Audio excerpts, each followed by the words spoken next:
Hi, I'm Clifford Carnicom, and I am an independent researcher. Many of you are familiar with my site under my name of carnicom.com.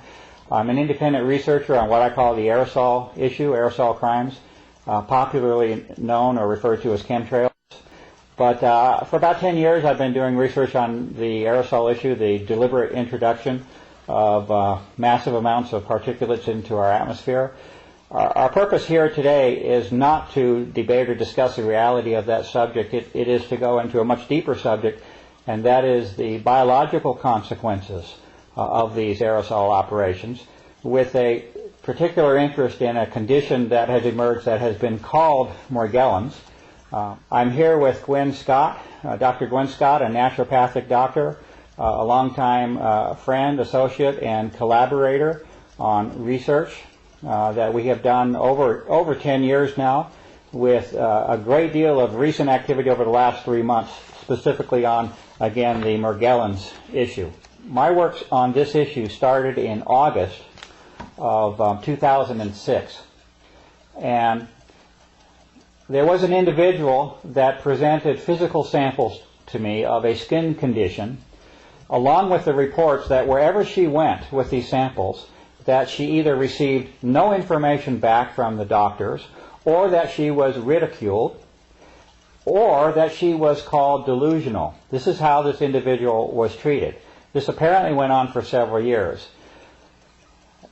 She sent me a sample because I could not really believe that somebody would not respond to a physical sample that she was providing. Apparently not the case. So I received the sample, and I looked at this, and I posted the first article on the subject, and that article was called First Observations, and that was in August of 2006. That work was posted, rather phenomenal in terms of what it showed. It showed the presence of very unusual structures at the submicron level under the microscope, things that had no tie or continuity with normal biological processes, submicron fiber networks. And at the same time, the term Morgellons was emerging in more popular circulation about certain people that supposedly had a skin disease, and this is how it was framed, as a subset, a small subset of the population that had this skin condition, who, by the way, were generally being called delusional or crazy along the way. In the end, there are about 4 basic forms that are showing up on my side under the microscope. They are as follows. One would be what I call an encasing filament, or a bounding filament, a filament that is usually barely visible to the human eye, but within it a second structure exists, and that's a submicron network. So you have a bounding filament. A human hair is roughly on the order of 60 to 100 microns thick. This encasing filament is on the order of 12 to 20 microns. So you can see it with the visible eye. It has a similarity in appearance to a hair, but certainly you will find that it is not a hair when you look at it under proper magnification under the scope. So the second form is within the bounding filament, and this is a submicron network of fibers or filaments.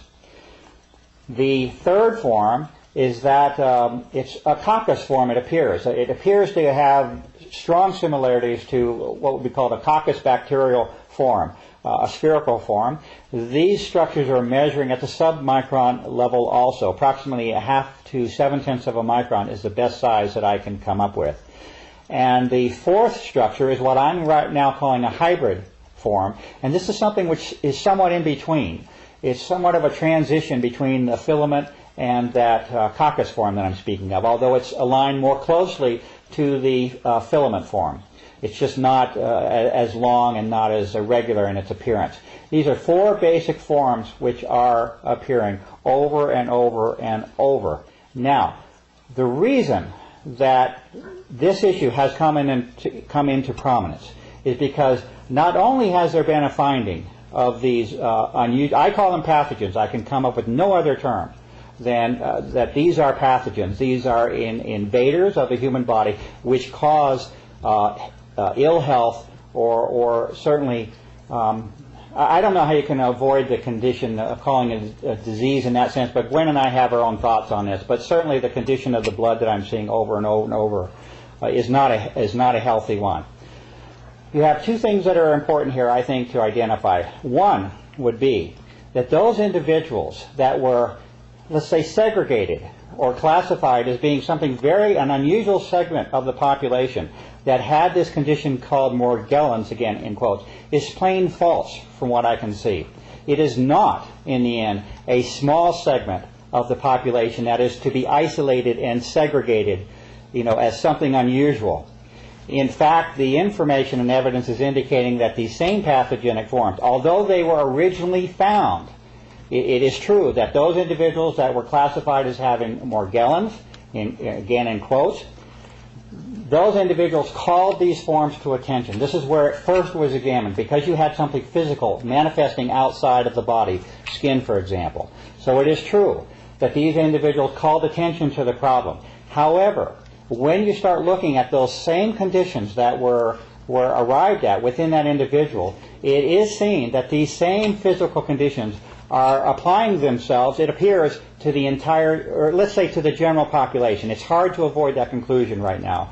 We have 18 individuals across 3 to 4 state lines that have contributed physical samples thus far, and the same identical pathogenic forms, again I can come up with no other proper term than that they are a pathogen, are occurring in these individuals. And the only distinction that I can make with the so-called Morgellons individual is that you simply have an outward or visible manifestation or visible form with that individual. But if you get into the blood and you get inside the body in these major systems, the same forms are occurring with all.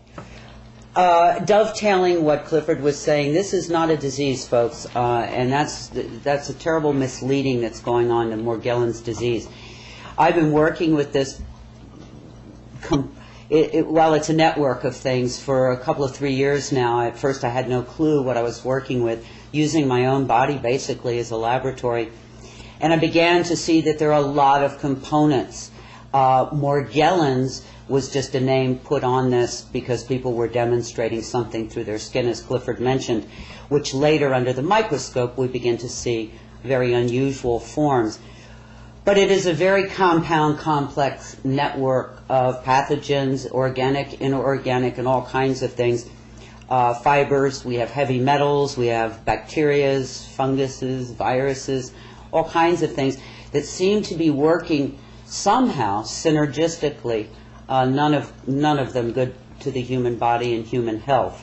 I was able to touch base with one of the people who actually was involved in the design of some of this, and I think at the time he thought he was doing his country some good, and in retrospect now realizes perhaps not, and so he's trying very hard to help anybody who's conscious of what's going on. And he did tell me that most of these pathogens have been genetically altered, so that some your immune system doesn't even know that they're there. They're cloaked. They're different. They can overcome. And I won't go into specifics, but just to say these are not your average bacteria, virus, fungus, and of course heavy metals are not average in the human body anyway. And these fibers, these unusual fibers, are wires that we're seeing. People have said, well, where is it coming from? Well, clearly there's been enough air sample to know, and Mr. Carnicom, Clifford just made that connection for us, through the air. And remember, folks, and this is something people forget, we've sort of disconnected.